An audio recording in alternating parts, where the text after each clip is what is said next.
This audiobook is brought to you by the Paladin Learn History app.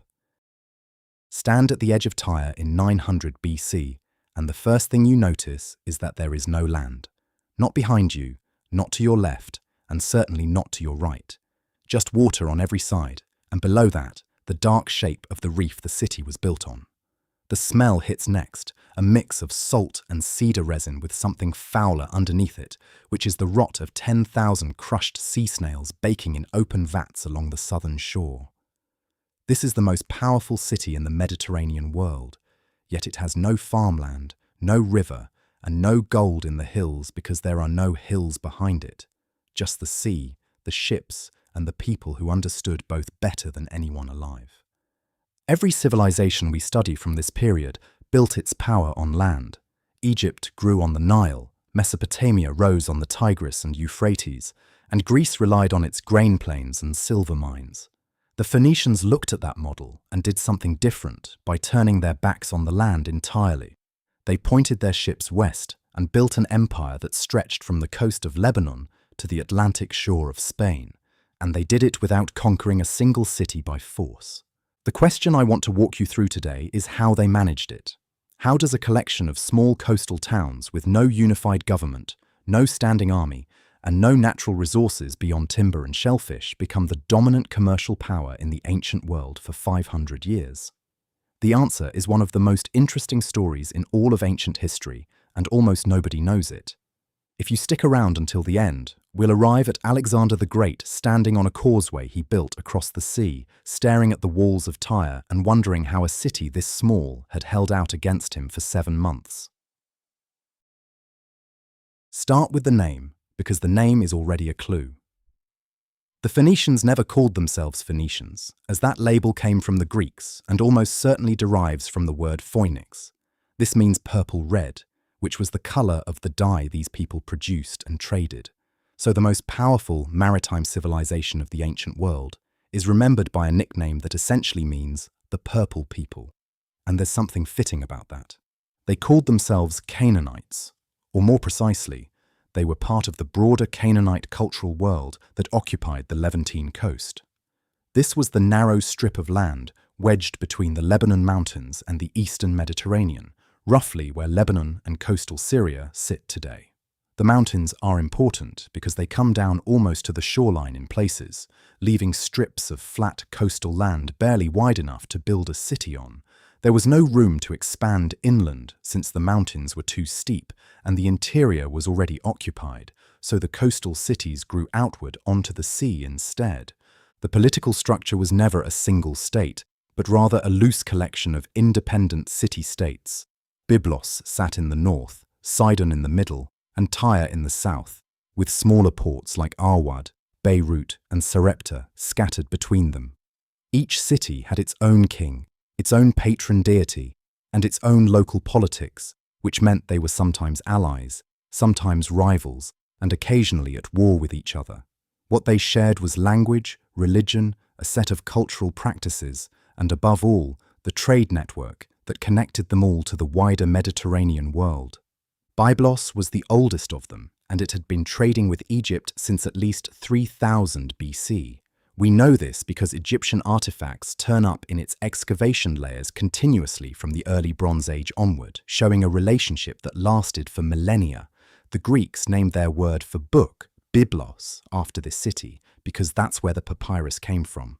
When you say bibliography today, you are invoking a Phoenician port city that was already ancient when Rome was still a cluster of huts on a hill.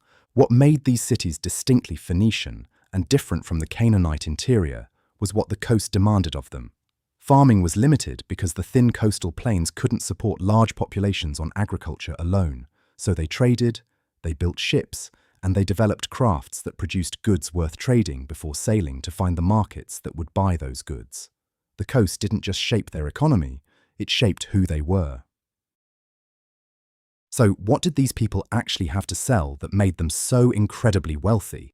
It really came down to 3 specific things, and each one of them helped build a different layer of their commercial empire. The first was cedar. If you looked behind those coastal cities, the Lebanon mountains were absolutely covered in it. These were massive, straight-grained trees that could grow 40 meters tall, providing wood so dense it could resist rot for decades, even in salt water. That combination made it the most valuable building material in the ancient world, especially since Egypt and Mesopotamia had almost no timber of their own. The Aegean Islands had some scrub pine, but that was about it. The Phoenician coast had the cedar the entire ancient world was desperate to buy. Egyptian records from as far back as 2600 BC show them importing cedar from Byblos for boat hulls, coffins, temple beams, and royal furniture. There is a famous Egyptian account from around 1100 BC called the Tale of Wenamun that describes an envoy travelling to Byblos just to negotiate a shipment. He was made to wait, he was haggled with, and he was eventually overcharged, which shows you exactly who held the leverage in that relationship. It was a simple trade of cedar for gold and grain, and it built the foundation of Phoenician wealth long before they ever sailed into the Atlantic. Today, those legendary forests are almost entirely gone. 3,000 years of constant cutting, combined with goats grazing on the saplings, eventually stripped the mountains down to bare rock. You can still find a few protected groves in the Lebanese highlands that serve as national symbols on the Lebanese flag, but they are just a ghost of the deep green canopy that once covered those slopes. The second resource was a tiny sea snail called the murex. 2 specific species were found in the shallow waters off Tyre and Sidon, and from their mucus glands, Phoenician craftsmen extracted a very special dye. When they exposed this fluid to sunlight, it would oxidize and shift from yellow to green before finally turning into a deep, permanent purple red. It was a color the entire ancient world wanted, and for a long time, almost no one else knew how to make it. The scale of this operation is honestly hard to wrap your head around because it took 10,000 snails just to produce 1 single gram of dye. Archaeologists have found mounds of crushed murex shells outside Tyre and Sidon that are several meters deep, representing the waste of centuries of work. Ancient writers said the smell of a Tyrian dye works was one of the worst things in the Mediterranean, smelling like a mix of rotting fish and sulfur. The workers who spent their days over those vats probably weren't invited to many dinner parties, but since a pound of purple wool could sell for 3 pounds of gold, the smell was worth the profit. This is how purple became the universal color of power. Roman emperors wore it, Jewish high priests wore it, and later on, Byzantine rulers made it illegal for anyone outside the royal family to even put it on. Even today, Catholic bishops still wear it as a sign of their office. That association between purple and authority is over 2,000 years old, and it all started on a beach with a bucket of crushed snails. The third material was glass. There is an old story that Phoenician sailors discovered it by accident when they lit a fire on a beach using blocks of natron, which was a soda ash used in Egyptian embalming. They supposedly woke up to find fused glass in the ashes, but that's likely just a myth. What we do know for sure is that by 1500 BC, workshops in Sidon were producing beautiful glass vessels by winding molten glass around a sand core. They traded these across the sea as luxury items, and their monopoly lasted for centuries. Even under Roman rule 1,000 years later, Sidonian glass was still considered the finest you could buy. Cedar, purple, and glass were the 3 pillars of their economy. These products required specific geography or highly guarded technical knowledge that couldn't be easily copied elsewhere. When you control something everyone wants and nobody else can make, that is how you build a monopoly. None of those luxury products meant anything if the Phoenicians didn't have the ships to move them. They built what were arguably the best vessels in the ancient world. They weren't necessarily the biggest or the most heavily armed, but they were definitely the most capable. These were the ships that could go where others couldn't, carry what others wouldn't, and keep sailing when every other crew had already turned around to head for home. There were 2 basic designs they relied on. The workhorse was the gaulois, a round-hulled cargo vessel that was wide-bellied and deep, so it could carry as much as possible on a single trip. The name actually means tub in Greek, which tells you it wasn't built for its looks. It was built for capacity, and the largest of these tubs could carry up to 500 clay jars stacked in rows. That meant a single crossing could move 20,000 litres of wine or oil, and one successful voyage like that could make a merchant wealthy for years. The way they built the hulls was part of what made them so exceptional. They used cedar planking joined with wooden pegs and sealed everything with pine pitch and animal fat. They built the skin of the ship over a frame that allowed the hull to flex just a little bit in heavy waves without splitting the seams. That flexibility was a game changer because a rigid hull will eventually pound itself apart in a storm, but a hull that moves with the water can survive weather that would sink a stiffer design. The second type of ship was the hippoi, or the horse ship, which got its name from the carved horse head on the front. These were faster and narrower than the cargo tubs, and they were used for long passages where speed was more important than storage space. Some historians think the horse head was a symbol for the sea god Yam, while others think it was just a brand mark like a modern shipping logo. Either way, the image was so famous that the Greeks recognized it as Phoenician the moment it appeared on the horizon. Their rigging gave them another massive advantage over their rivals. Phoenician ships used a mix of square sails and different arrangements that let them sail much closer to the wind than a standard square-rigged ship. Square sails are great when the wind is blowing from behind you, but they are almost useless when you need to move upwind. Because they could sail at sharper angles, Phoenician merchants could use the Mediterranean's seasonal wind patterns instead of just waiting for the breeze to change. But the real secret to their success wasn't just the ships, it was how they navigated them. Most sailors in this period stayed right next to the coast. You would sail until you saw a landmark, check your position, and then keep going, which works fine in calm weather on a familiar shore. However, that strategy is useless in the middle of the Atlantic or on a 3-year trip around Africa. The Phoenicians went further than anyone else because they realized you could navigate by looking at a single fixed point in the sky. That point was Polaris, the North Star. It stays almost perfectly still while the rest of the stars rotate around it. The Greeks noticed that Phoenician sailors used it as their main reference point and started calling it the Phoenician star in their own writings.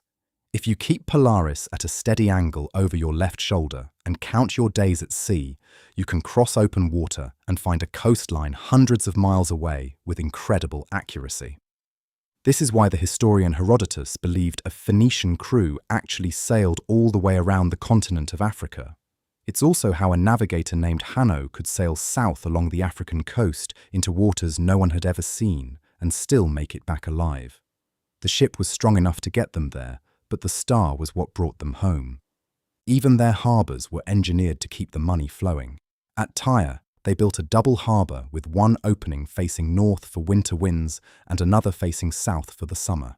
When the seasons changed and the wind shifted, they simply moved the fleet to the other side of the island.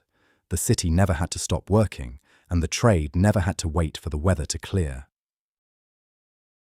If you look at the map of the ancient world, you'll notice that the Phoenician expansion worked differently than any other empire you've studied. The Romans were famous for conquering vast territories, and the Assyrians were known for subjugating entire populations, while the Egyptians built massive stone monuments to mark the edges of their reach. The Phoenicians did none of that, because they weren't interested in borders. What they built instead was a sophisticated network, a long chain of coastal footholds stretching from the Levant all the way to the Atlantic Ocean. Each spot was chosen with a specific goal in mind. They didn't want to dominate the land behind them. They wanted to control the water in front of them. The Greeks had a specific word for these places, calling them an emporion, which basically means a trading post or a place of exchange. The Phoenicians established dozens of these outposts, and while some eventually grew into massive, bustling cities, others remained small, seasonal stations. These smaller spots were places where a crew could pull a ship onto the sand to repair a hull, resupply their water, or simply wait for a storm to pass. Some were nothing more than a lonely beach with a single stone warehouse and a nearby spring, but they all shared one vital feature: position. Every single site sat on a protected harbour, a river mouth, a prominent headland, or a narrow strait. These weren't scattered by luck. They were placed with the surgical precision of a people who had spent 1,000 years learning how to read the moods of a coastline. Most history books tell you this push west happened later, but the movement actually began around 1100 to 1000 BC, right as the Bronze Age collapse was tearing the eastern Mediterranean apart. This timing wasn't a coincidence at all, because the fall of the Hittite Empire and the weakening of Egypt left a massive power vacuum in the west. With the old trade routes in shambles and no one left to police the sea, the Phoenicians simply moved in to fill the gap. One of the oldest spots they claimed was Utica, located on the North African coast near what is now Tunis. Ancient records suggest it was founded around 1100 BC, which would actually make it 3 centuries older than the famous city of Carthage. If you look at where Utica sits, you'll see it controlled the approach to the central Mediterranean Narrows, which is the tiny pinch point between North Africa and Sicily. Because every ship travelling between the east and the west had to pass through this gap, the Phoenicians made sure they were the ones watching the gate. Once they secured North Africa, they moved further west along the coast before jumping across the water to the Iberian Peninsula. They were hunting for metal, specifically the silver, copper and tin needed to make bronze, which the Eastern world had almost entirely used up by 1000 BC. Iberia was overflowing with these resources, especially in a region the Phoenicians called Tarshish. The Greeks called it Tartessos, and it sat near the mouth of the Guadalquivir River in modern Andalusia. The stories about the silver there sound like something out of a fairy tale, with the historian Diodorus Siculus claiming the Phoenicians actually replaced their lead ship anchors with solid silver ones because they had run out of room in their cargo holds. To guard the entrance to this treasure chest, they built a settlement called Gadia, which we know today as Cadiz. It was founded around 1100 BC on a thin island just outside the Strait of Gibraltar, and I want you to think about the sheer scale of that journey for a moment. These sailors travelled the entire length of the Mediterranean, passed through the Pillars of Hercules, and sailed out into the terrifying open Atlantic to build a permanent city. At the time, this was the absolute edge of the known world, the last stop before the ocean swallowed the sun, and they chose it because whoever sat at that strait owned the keys to the Atlantic.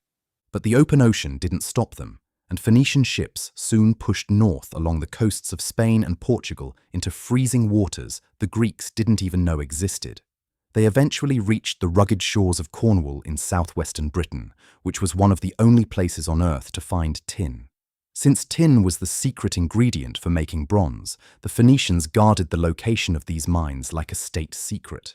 The historian Strabo tells a story about a Phoenician captain who realized a Roman ship was tailing him to find the route to the Tin Islands.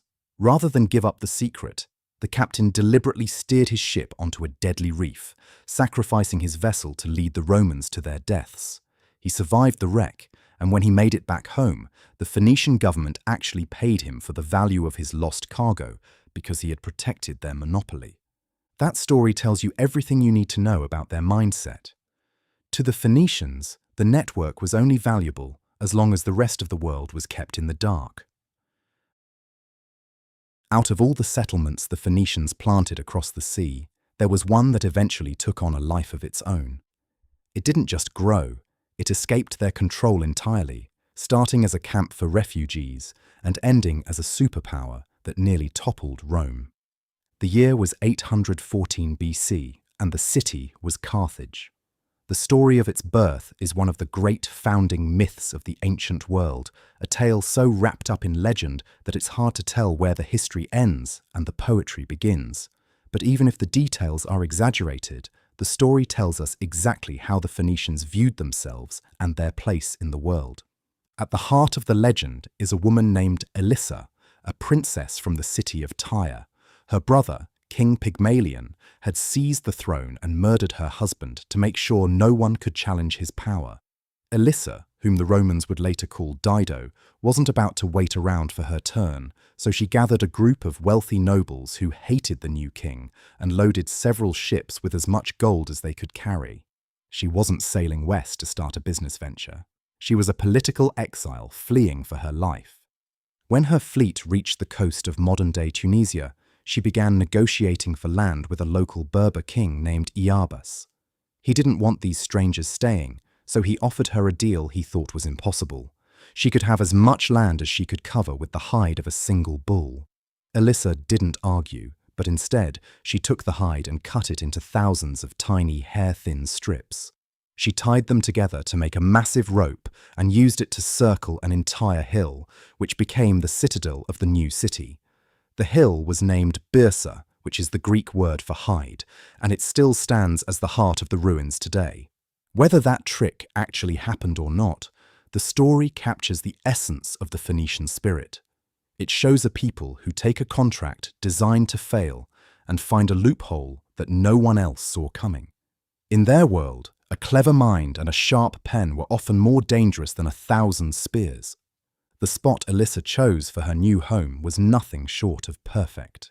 The Carthaginian peninsula sticks out into the Mediterranean at its narrowest point, right where the sea is squeezed between Africa and Sicily. Living there was like owning a toll booth on the busiest highway in the world, because every merchant ship moving east or west was funneled right past their docks. Carthage didn't have to go out and find the world's wealth. The world's wealth had to sail right into their front yard.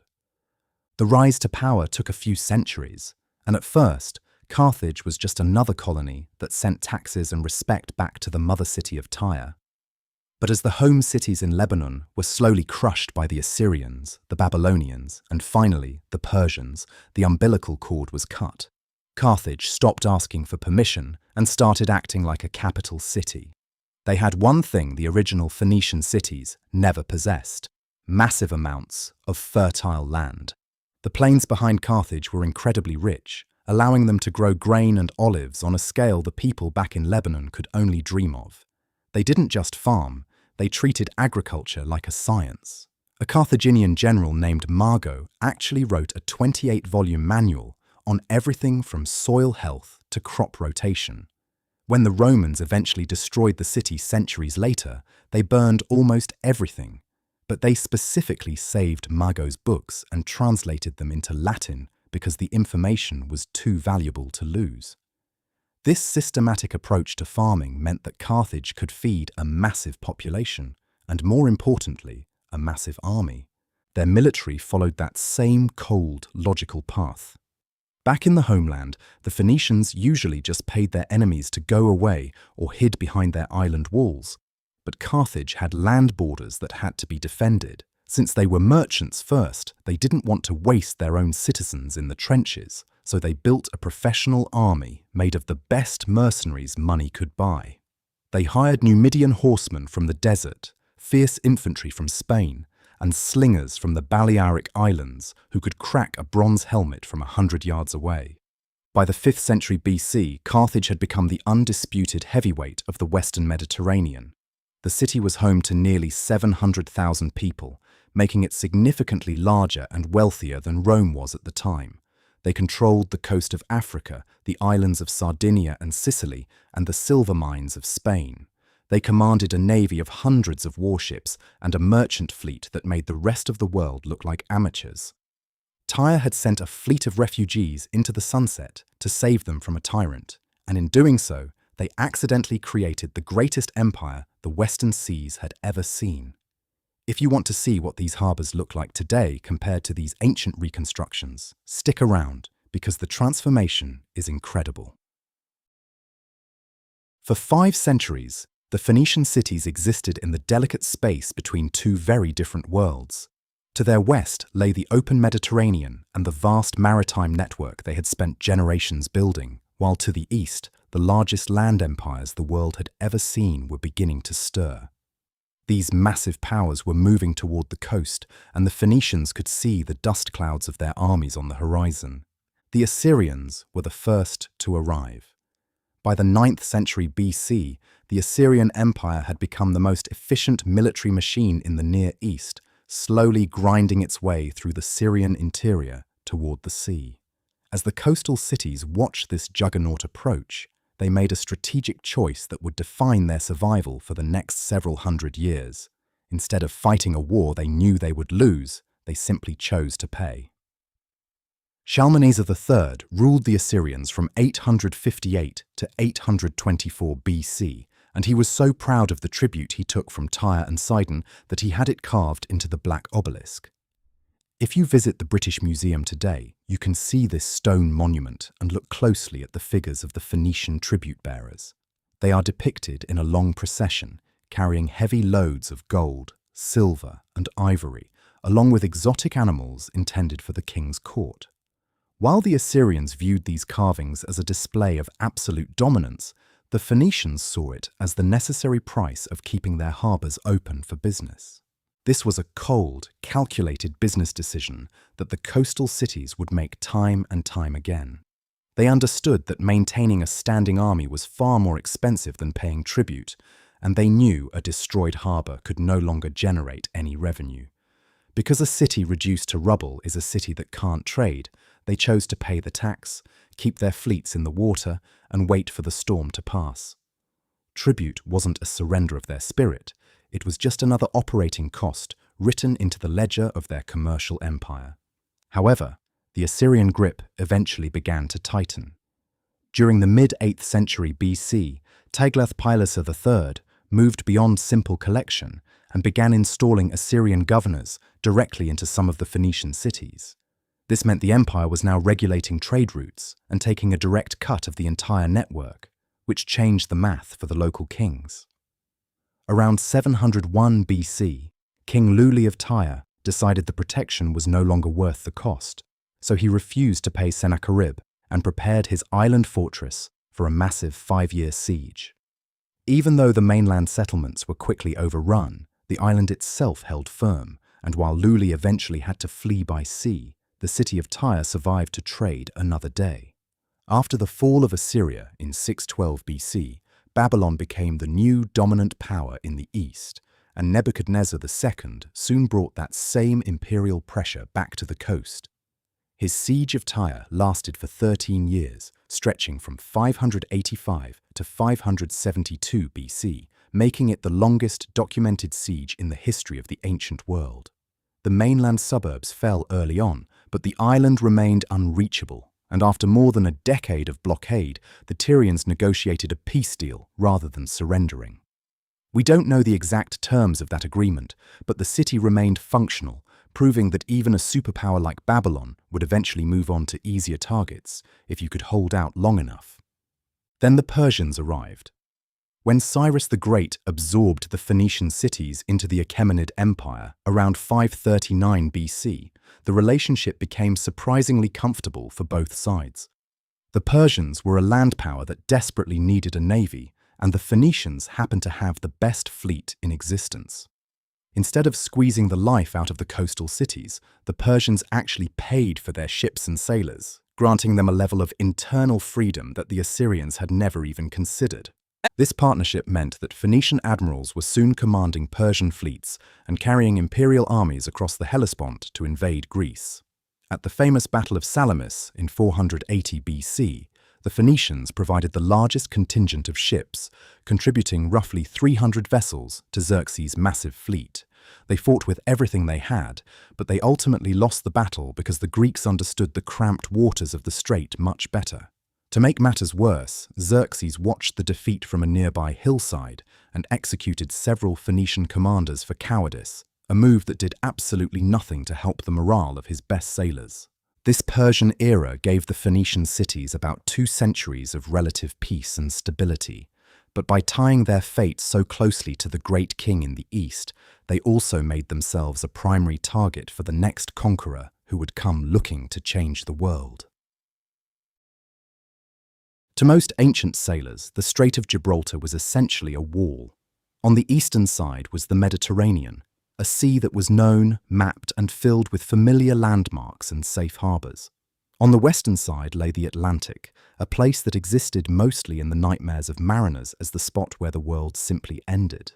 The Greeks called this narrow passage the Pillars of Hercules, and they viewed it as a final boundary beyond which the ocean would swallow anyone brave or foolish enough to enter. The Phoenicians, however, decided to go through anyway. We've already looked at how they established Gadia and found the tin routes leading north toward Britain, but their Atlantic voyages actually went much further than that, and the evidence we have, though it's often fragmented and debated, suggests they were exploring distances that wouldn't be seen again for another 2,000 years. One of the most incredible stories comes from the historian Herodotus, who was writing in the 5th century BC. He tells us that around 600 BC, the Egyptian pharaoh Necho II hired a crew of Phoenician sailors to see if they could sail all the way around the continent of Africa. They left from the Red Sea and were gone for 3 full years, and when they finally returned, they reported something that Herodotus found completely impossible to believe. They claimed that as they rounded the southern tip of Africa and turned back toward the north, the sun was suddenly on their right-hand side. If you are coming from the north and sailing south, the sun should always be on your left, but once you cross the equator, it appears to move to the right. Herodotus thought this detail proved the sailors were lying, but for us today, it's the ultimate proof that the voyage actually happened. There is no way a Mediterranean sailor would have known to describe the sun that way unless they had actually crossed into the southern hemisphere.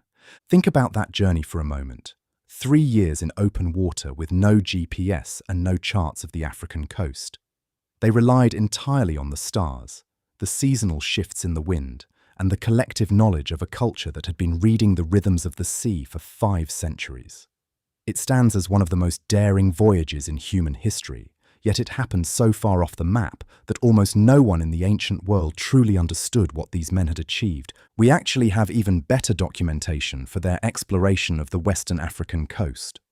Around 500 BC, a Carthaginian commander named Hanno led a massive fleet of 60 ships south past the gates of Gibraltar with orders to start new settlements.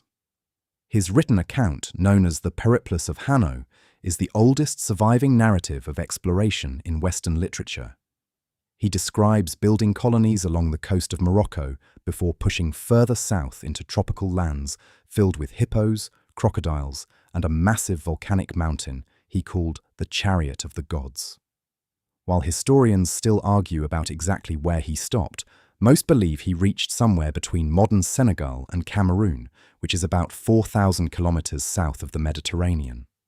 At the furthest point of his journey, Hanno describes finding an island inhabited by wild, hairy people that his interpreters called gorillae. His crew managed to catch 3 of the females, but they were so violent that the sailors killed them and brought their skins back to Carthage. This is actually the very first time the word gorilla appears in any language. Whether Hanno actually saw gorillas or perhaps chimpanzees is still a mystery, but it's clear he was deep in sub-Saharan Africa, navigating waters that no other sailor of his time had ever seen. When we look at both of these stories, the trip around Africa and Hanno's southern voyage, the most striking thing is why they were doing it. These weren't missions of conquest or attempts to build a vast inland empire. They were commercial scouting trips designed to find new resources, new routes, and new things to bring back to the market. The drive behind the most incredible navigation of the ancient world wasn't glory or religion. It was the same simple desire for trade that had first pushed the Phoenicians out into the waves. You are reading these words right now because of a group of Phoenician merchants who simply needed to keep better records. That isn't a metaphor or a poetic exaggeration. The very alphabet you're looking at, the one these sentences are built from, traces its lineage directly back to a writing system developed on the Phoenician coast around 1050 BC. Before we go any further into the cities they built or the wars they lost, we have to stop here because this is their true legacy. Of every luxury export they sent into the West, the cedar, the purple dye, the glass, and the silver, this is the one that never stopped moving. The world before this invention ran on 2 dominant, incredibly difficult writing systems. Egyptian hieroglyphics used hundreds of different signs, mixing phonetic symbols with complex pictures, which meant it took years of specialist training to read or write with any real fluency. The scribal class who controlled that knowledge functioned like a closed guild, and literacy was a form of gate-kept power they had no interest in sharing with the public. Over in Mesopotamia, cuneiform was just as exhausting. It involved pressing wedge-shaped marks into clay tablets using thousands of different signs that required a lifetime of study to master. In those days, writing was a prestigious profession, not a practical tool for the average person. The Phoenician solution was different because it only had 22 letters. It consisted of consonants only, read from right to left, and while it descended from earlier scripts that had been floating around the Canaanite world for centuries, the Phoenicians were the ones who stabilized and simplified it.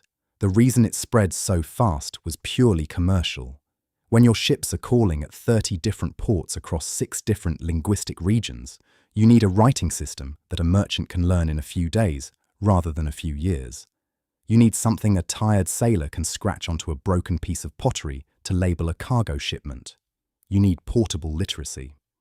The earliest confirmed examples of this script appear around 1050 BC on coffin lids in the city of Byblos, but it didn't stay local for long. By 900 BC, the alphabet had travelled along every major Phoenician trade route, and by 800 BC, the Greeks had officially borrowed it for their own use. That Greek adaptation was the critical turning point for the modern world. Because Phoenician was a Semitic language, it worked fine without written vowels, as the root structure of the words allowed a reader to fill in the gaps. Greek doesn't work that way at all, so they took several Phoenician letters representing sounds they didn't use and reassigned them as vowel markers. Alpha, the very first letter of the Greek alphabet, comes directly from the Phoenician aleph, which originally represented a glottal stop the Greeks didn't need, so they turned it into the letter A. Beta comes from Beth, and even the names of our letters are just Phoenician words stripped of their original meaning. Aleph meant ox and Beth meant house, but to the Greeks and everyone who followed, they were just labels for sounds. From Greek came Etruscan, and from Etruscan came the Latin alphabet that eventually gave birth to Italian, Spanish, French, German, and English. There are roughly 8 billion people on Earth today, and the number of them whose daily writing system doesn't connect back to that 22-letter merchant script is remarkably small. We are looking at one of the most consequential technological transfers in human history, and it didn't happen because a king ordered it or a philosopher promoted it. It happened because it was useful and made trade easier, and in the end, that was enough to change the world. The Phoenicians didn't think they were giving a gift to civilization, they just wanted a better ledger tool, and the rest of history was just a side effect. We've spent time talking about the famous exports like cedar, purple dye, and glass, but those were the prestige goods that kings wrote about. The actual day-to-day texture of Phoenician trade was much broader and stranger than those headline items. And understanding what moved through their ships tells us how they held this entire massive network together. Wine was absolutely everywhere in their world. Phoenician amphorae, those tall, torpedo-shaped ceramic jars with pointed bases designed to stack perfectly in a ship's hold, have been found at archaeological sites across the entire Mediterranean. The wine came mostly from coastal plantations and the island of Cyprus, where Phoenician merchants maintained deep commercial ties. For the most part, this wasn't luxury wine for the elite. It was a bulk commodity traded in massive volumes for soldiers and laborers. In a world where water was often dangerous to drink, wine functioned as a sanitation product as much as a pleasure, and the Phoenicians moved it in such high quantities that they likely held a distribution monopoly in several Western markets. Olive oil ran right alongside the wine as a primary fuel source for lamps, cooking, and cleaning the body in an era before soap existed. Phoenician oil from the Lebanese groves and the North African plantations fed markets that simply couldn't produce enough of their own.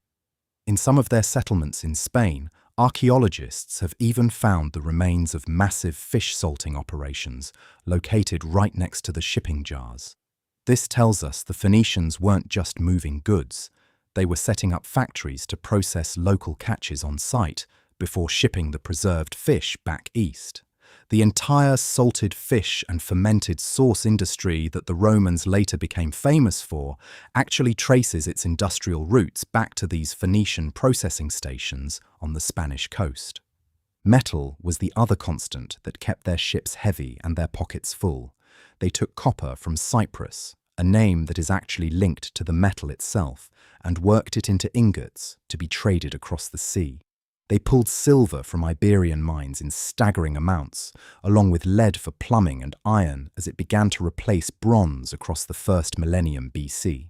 They even sourced tin from as far away as Britain, though they were famously careful to keep those secret northern routes hidden from their competitors.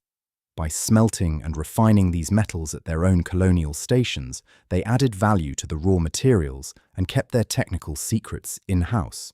Then there were the items that don't survive well in the dirt, but show up constantly in ancient letters and records.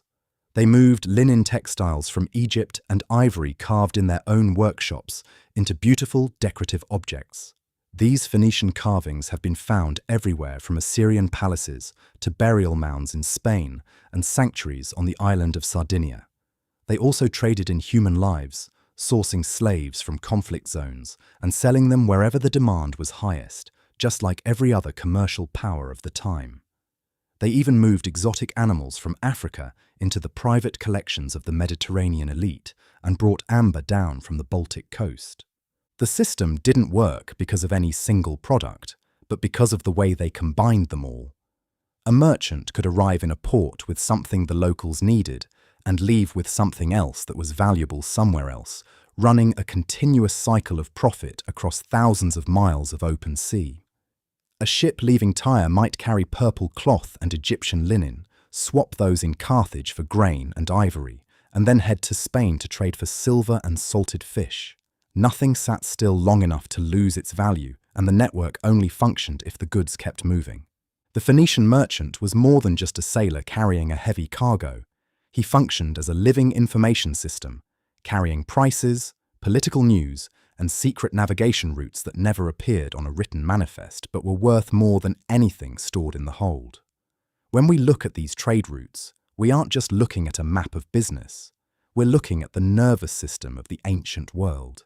If you stick around until the end, we'll compare these same ancient port locations to how they look in the modern world today. The Phoenicians carried their gods across the sea the same way they handled their amphorae of wine or oil. They packed them carefully for the journey, ensured they were useful in every new port, and adapted them to local conditions whenever the situation required it. While their pantheon was Canaanite in origin, the way they practiced their faith was deeply practical.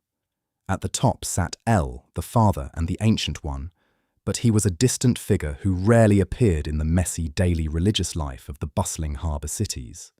The people instead focused their energy on the younger, more active generation of deities. You would have seen temples dedicated to Baal, the storm god and master of fertility, whose very name functioned as a title for a whole class of local divine powers. Beside him was Astarte, a goddess who managed love, war, and the sea all at once, which was a combination that made perfect sense when you realize those three things were essentially the same business on the Phoenician coast. Then there was Melkart, the city god of Tyre, and he is the one truly worth dwelling on for a moment. His name literally translates to King of the City, and he functioned as the patron deity of Phoenician expansion itself. Every time a fleet dropped anchor to found a new settlement, one of the first things the settlers did was raise a temple to Melkart. These weren't always grand, sweeping monuments, but were instead functional religious spaces that served as genuine outposts of Tyrian culture in a foreign land. This religious architecture created a sense of continuity that held the empire together. A merchant arriving in Cedar or Carthage after weeks at sea could walk into a sanctuary and perform the exact same rituals he had practiced since childhood back in Tyre. Because the religious network mapped almost perfectly onto the trade routes, the two systems eventually became one and the same. The Temple of Melkart at Cedar sat near the tip of an island right at the edge of the Atlantic, and it became one of the most famous holy sites in the ancient world. Julius Caesar visited the site centuries later and reportedly broke down in tears after seeing a statue of Alexander the Great there. He realized that Alexander had conquered the known world by the time he was 30, while Caesar felt he had achieved nothing of note by that same age. Whether that story is true or not, it shows us the incredible reach of Phoenician sacred geography, where a Roman general could find himself weeping at a Phoenician shrine on the Spanish coast. While Melkart provided the structure, Astartes worship provided the drama that later Greek and Roman writers found so alarming. Many ancient sources describe sacred prostitution at her temples, where sexual rites were performed by temple staff as a form of communion with the goddess. Modern scholars still argue over how literally we should take these stories today. Greek and Roman historians often projected sexual scandals onto cultures they wanted to make look exotic or inferior, so the narrative might be an early form of character assassination. What we do know for certain is that Astartes temples were massive institutions with huge economic resources and political weight that felt alien to outsiders. However, the most difficult and contested part of their religion involves the Tophet. Found at Carthage and other Western sites, the Tophet was a walled precinct filled with thousands of small burial urns containing the cremated remains of infants and young animals.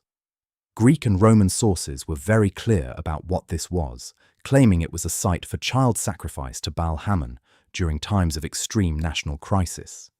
These accounts were so detailed and horrific that Roman writers used them as a primary excuse for why Carthage had to be destroyed during the Punic Wars.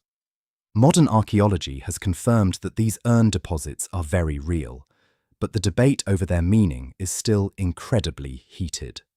Some researchers believe the urns simply hold children who died of natural causes and were given a special, sacred burial to protect their souls. Other experts point to isotopic analysis, suggesting that some of the remains show evidence of live burning, leaving the question painfully unsettled. What remains certain is that the Tophet was a central part of their identity, and the practice followed the Phoenicians to every corner of their Western empire for centuries. We have already looked at how Carthage began as a desperate refugee fleet led by a Tyrian princess, but we haven't yet seen what it became once it stopped looking back at the Home Office for instructions. As the city grew, it developed a government that looked nothing like the monarchies of Tyre or Sidon. While the old cities stayed loyal to the idea of hereditary kings, Carthage built something that functioned much more like a republic. At the top of this system were two chief magistrates called suffetes, a title closely related to the Hebrew word for judge. These men served one-year terms and held executive power together, which meant they acted as a constant check on one another's ambitions.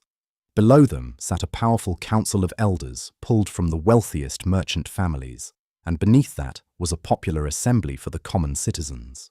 It was essentially a commercial oligarchy wearing the clothes of a republic, and for 500 years it worked well enough to avoid the bloody coups that ruined so many neighboring kingdoms. The families who sat on that council held the real keys to the city. The Maganids were a perfect example, as they controlled Carthaginian politics and military commands for generations through the 6th and 5th centuries BC. In this world, politics was a family business conducted on a global scale. If you wanted a seat on the council or a lucrative trade deal, you needed the right last name and a web of alliances to back you up. Because the merchant class and the military leaders were often the same people, every war Carthage fought was viewed through the lens of a high-stakes investment. To protect these investments, Carthage built a military that the old home cities in Lebanon never could have imagined. Because they had land borders to defend in North Africa, they had to move beyond just being sailors and become conquerors. But instead of drafting their own citizens like the Greeks or Romans did, the Carthaginians decided to hire professionals. They built a mercenary army that pulled specialists from every corner of the Mediterranean. You would have seen Numidian cavalry from the African interior who were famous for being able to outmaneuver almost any other horseman on the planet. Alongside them were Iberian infantry from Spain, tough fighters who carried the curved falcata sword designed to hook around an enemy's shield. There were also Balearic slingers who had trained since they were toddlers to throw lead stones with enough force to punch through bronze armor at 30 meters. This force also included Libyan spearmen, Gauls, and even Greek officers who were experts in the math of siege warfare. While this army was incredibly expensive to maintain, it was also remarkably flexible and effective in the field. If the generals needed a new capability, they simply went out and hired a new group of specialists to fill the gap. This allowed Carthage to scale its military up for a big war and then scale it back down to save money once the fighting stopped. The logic behind it was pure Phoenician business. Outsource the labor, keep the overhead low, and only spend the gold when the return on investment made sense. The navy was the second pillar of their strength, and it was even more impressive than the army. Carthage kept a massive standing fleet of warships in the Kothon, that specialized circular harbor we talked about earlier. It was built with covered berths for 220 ships, and each space was sized perfectly for a trireme. You don't build a facility like that just for coastal defense, you build it to project power across the entire horizon. By the year 400 BC, Carthage had seized control of the central and western Mediterranean in a way no other power had ever managed. The grain that fed the city's massive population came from the fields of North Africa, while the silver used to pay the mercenaries was dug out of Spanish mines. The commercial network that Tyre had spent centuries building had been absorbed and expanded into a true territorial empire. The old home cities had survived by being useful and hard to reach, but Carthage chose a different path. They survived by being so powerful that attacking them felt like a suicide mission. And for a long time, that strategy kept the world at bay. That is, until Rome decided to check the math. The Romans had a specific name for the people of Carthage. They called them Punicus, which was just their own way of saying the Greek word Phoenix, or Phoenician. Between 264 and 146 BC, these two powers fought three massive conflicts known as the Punic Wars, and in many ways this was the final chapter of the Phoenician story. By this point, the old home cities like Tyre and Sidon had already been swallowed up by the Greek world, so this wasn't their fight. This was the story of what a Phoenician commercial empire could become when it had enough land, enough time, and no one around to tell it what to do. Everything started because of Sicily. The island sat right between the two growing powers like a disputed border post, and by the middle of the 3rd century BC, both Rome and Carthage had moved in. It only took a small local conflict between two Sicilian cities to pull both giants into the fray, and what followed was a 23-year grinding war that neither side had actually planned for. Neither side could afford to lose it either. When the fighting began, Rome had almost no navy to speak of, while Carthage owned the finest fleet in the entire Mediterranean. The Romans solved this problem with a directness that was almost funny, as they simply pulled a wrecked Carthaginian warship out of the shallows and copied the design. They managed to build 100 ships in about 60 days, but they knew their sailors couldn't outmaneuver the experienced Carthaginian crews in open water. To fix that, they bolted a spiked boarding bridge called a corvus to every deck, which allowed them to slam into an enemy ship and lock the two vessels together. This turned a sea battle into a land fight, letting the Roman infantry cross the bridge and do what they did best. It wasn't an elegant solution, but it worked. Carthage finally lost that first war in 241 BC and ended up buried under massive debt from the peace terms. To pay off those reparations, the city had to aggressively expand its operations in Spain, a move led by a general named Hamilcar Barca. He had fought the Romans to a standstill in Sicily and walked away from that war absolutely furious at the political deal that ended it. Hamilcar took his army to Spain and turned the silver-rich regions of the south into a new province, bringing his young son along to watch the process. That boy grew up in a foreign camp watching his father build an army from scratch, and he learned exactly what Roman power looked like from the outside. His name was Hannibal. The Second Punic War began in 218 BC when Hannibal marched his army out of Spain, over the Pyrenees, and straight across the frozen Alps into Italy.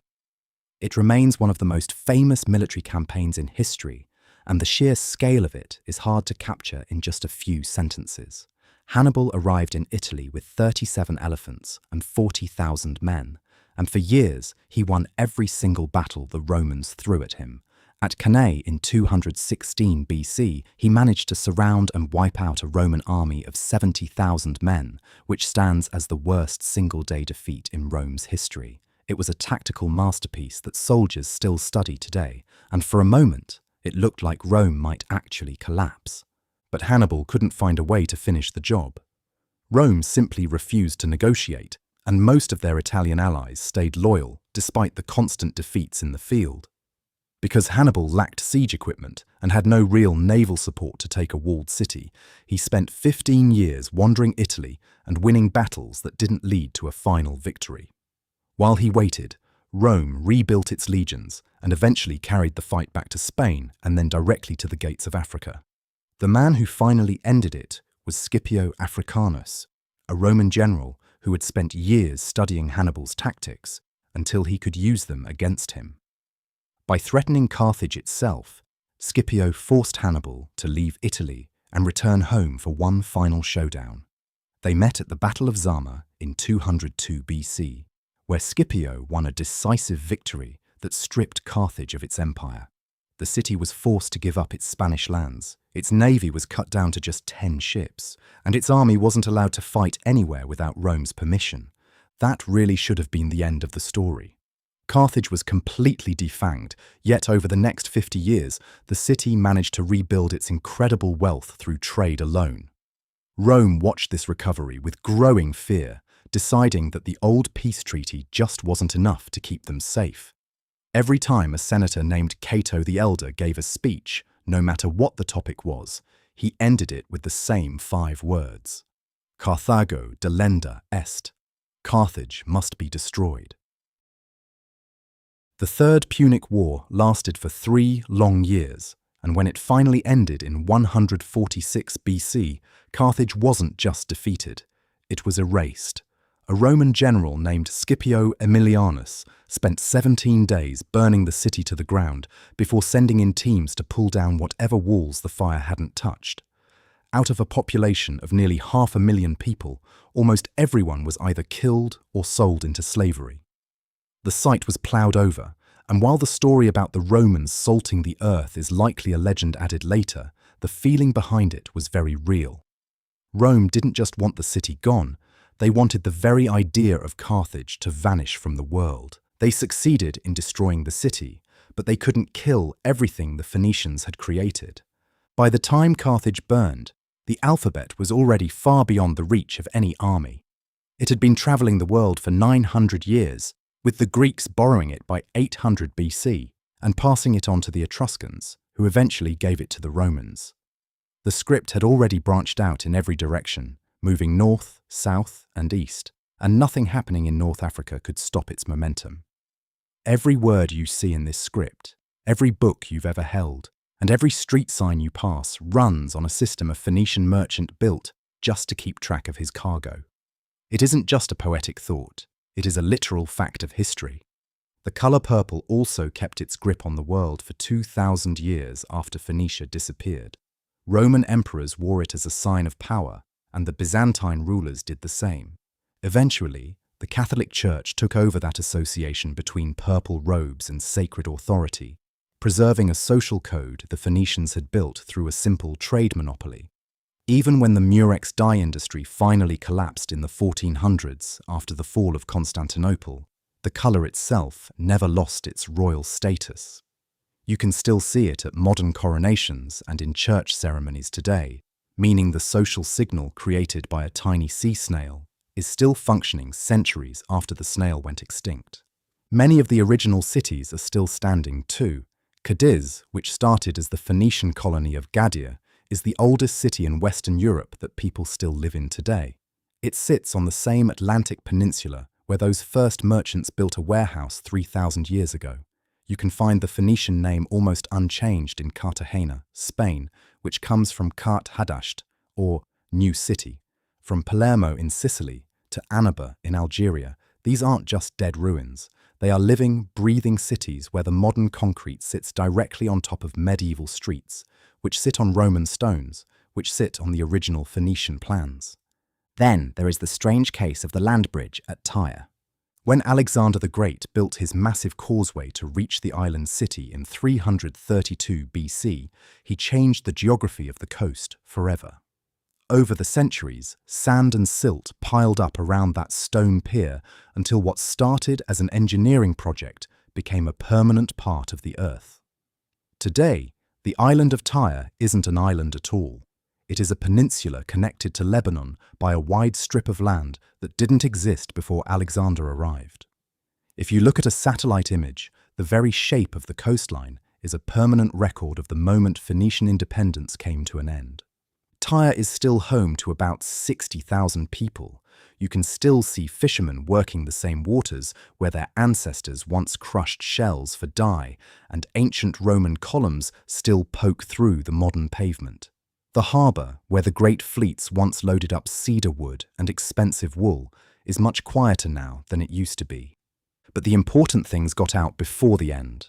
The alphabet, the trade routes, the secrets of making glass, and the knowledge of the land all survived the fall of the empire. Civilizations eventually come to an end, but the things they build have a way of moving forward without them. If there's another city or a moment in time you'd like to see brought back to life, let me know in the comments. I'd love to keep building this journey into the past with you. Thank you for watching. There is a specific pattern running through everything we have covered today, and I think it is worth naming before we close our journey.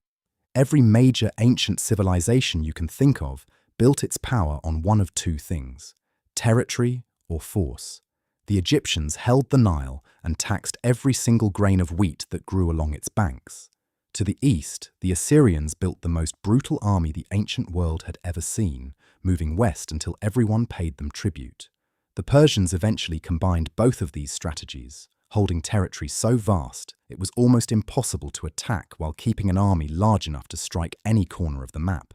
Even the Greeks, for all their talk of philosophy and democracy, ultimately answered questions about power with warships and soldiers and colonies planted by force. The Phoenicians were different because they built their power on knowledge. They thrived by knowing exactly where the silver was, what it was worth back in Tyre, and how the currents moved off the Strait of Gibraltar at midsummer. They knew which harbours were safe in a north wind and which ones would smash a wooden hull on a hidden sandbar. Their real edge was knowing which local king needed cedar badly enough to pay in gold, or which one would trade a shore lease for a shipment of fine wine. Information was the actual product they traded, while the ships, the purple dye, and the glass were just the delivery mechanisms. That specialized knowledge is exactly why they survived the Assyrians, because you can burn a city to the ground, but you cannot confiscate what the sailors know. It is also why they outlasted the Babylonians during 13 years of siege, as the commercial network simply kept running from the island of Tyre, from Carthage, and from Cedar. The Persians were smart enough to realize this arrangement worked in their favor, and they understood that you get much more from the Phoenicians by paying for their expertise than by trying to take it. But this reliance on geography is also why Alexander the Great was able to end their era. He did not just destroy the city of Tyre, he built a massive land bridge to reach it, physically eliminating the water that had protected island cities from land empires for centuries. By building that causeway, he made the sea irrelevant to the siege, and without the protection of the water, the Phoenician model had nothing left to stand on. What replaced them? The Greek commercial networks, the Roman trade routes, and the Arab merchants who later ran these same Mediterranean circuits, all inherited the infrastructure the Phoenicians had already built. They used the same harbours, followed the same routes, and relied on the same relationships between ports that had existed for generations. These later empires did not invent a new system of trade, but instead, they simply moved into a house that was already standing and kept the lights on. That is the true legacy a network civilization leaves behind for us to find. They do not leave massive monuments or conquest narratives carved into stone walls, but they leave behind roots and connections. They create the invisible architecture of how things move between distant places, and even if you burn the city and scatter the people, those roots remain. Standing at Tyre now and looking out at the peninsula that used to be open water, it is hard not to feel how much history is buried under that ordinary-looking strip of land. The rubble of Alexander's causeway is still down there, resting beneath 30 centuries of silt and sediment, holding the physical shape of a moment when one kind of power ended and another began. The Phoenicians did not leave us a written account of themselves in their own words, but what they left was actually more fundamental than a book. They gave us the very letters forming these words, the glass in your window, and the trade routes that became the shipping lanes of the modern world. Even the purple dye they perfected still marks authority in our churches, our courtrooms, and our royal coronations.